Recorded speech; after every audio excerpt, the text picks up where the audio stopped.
Hey guys, Dr. Mike Deuce at MTFU Longevity Over 50, MTFUcoach.com. How are you? In building the body, do you have to be gluten-free? You know, it's funny. I'm 54. I've been a chiropractor for 28 years now. And in all my exploits and patient interactions, all the other endeavors I've been involved in, uh, I can tell you this, 20 or 25 years ago, you would never ever hear about gluten. Nobody complained about gluten. Um, so evolutionarily speaking, in the past 20 years, did the body change where people are no longer tolerant of gluten, which is part of the germ of wheat products, uh, which people are apparently overly sensitive to?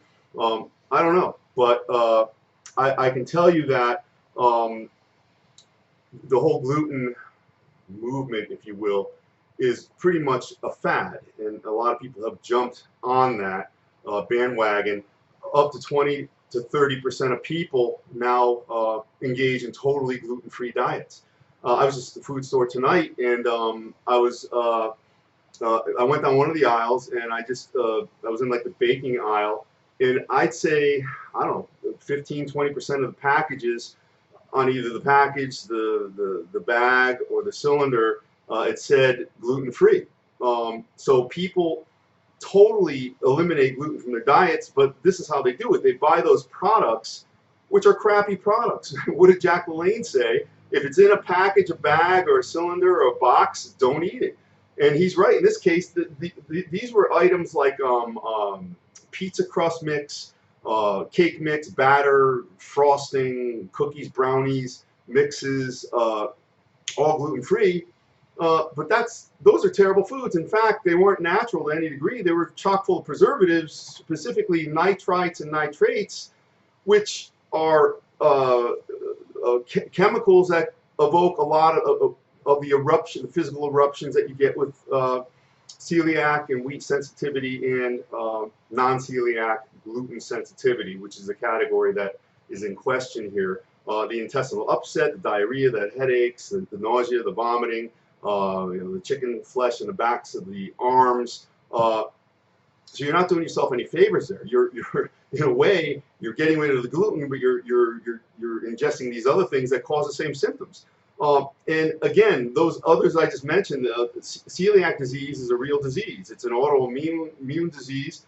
It causes the intestinal upset, the diarrhea, the aforementioned symptoms. But it's far worse in that it affects the little villi in the small intestine, which are the mechanisms that absorb nutrients. And it makes them incapable of absorbing nutrients. So one of the things you suffer is anemia.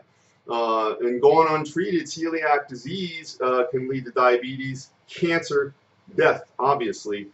And the only way to correct that, if you truly do have celiac disorder, is by totally getting gluten and wheat products out of your diet. Then wheat sensitivity is another category, and that's another real category. Affects an infinitesimal segment of the population, very, very low number of people. But again, you get the same symptoms, many of the same symptoms you see in celiac disease. And again, the way to correct that is to totally get rid of wheat products and gluten products out of your diet.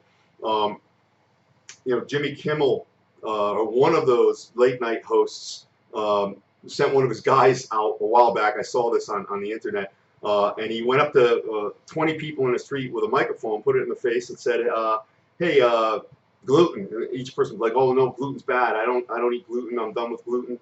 And then the next question was, "What is gluten, and why aren't you eating it?" Not one person could tell him.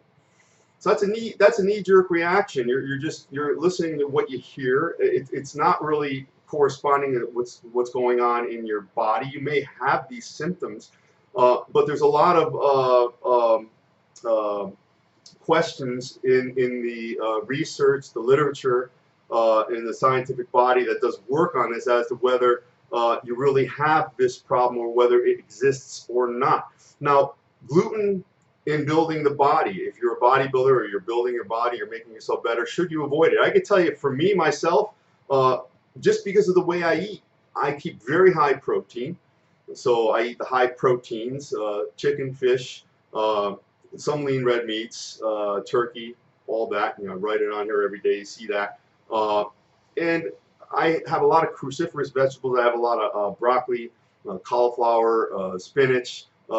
My protein, my carbohydrates for the most part, you got to watch out for some starchy carbohydrates as far as the gluten aspects go. But I don't have a lot of that. I do have some white rice here and there. I don't have these symptoms anyhow. But that being said, I don't eat a lot of gluten anyhow because I'm more concerned with my health and how I look. That's secondary, and it wasn't always like that. So now I'm mindful of these things. So should you eliminate gluten?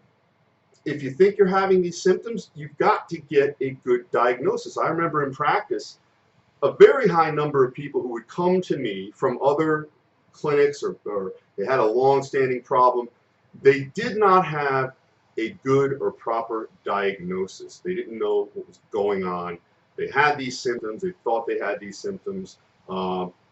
You've got to do your due diligence, and you've got to be accurate in translating what you're telling the practitioner, whether you're intentional or not in doing so. You're only holding yourself back. But again, there's a solution to every problem, and in my opinion, most of the time, your problem is not gluten. That's all I have to say about that. Remember, your comments, thoughts, considerations, and opinions are my oxygen. So help me breathe and write them below. And I'll see you again next time. Dr. Mike Dusa, MTFU Longevity Over 50. Please do subscribe to my YouTube channel, or you can visit mtfucoach.com. You have a great night. Thank you.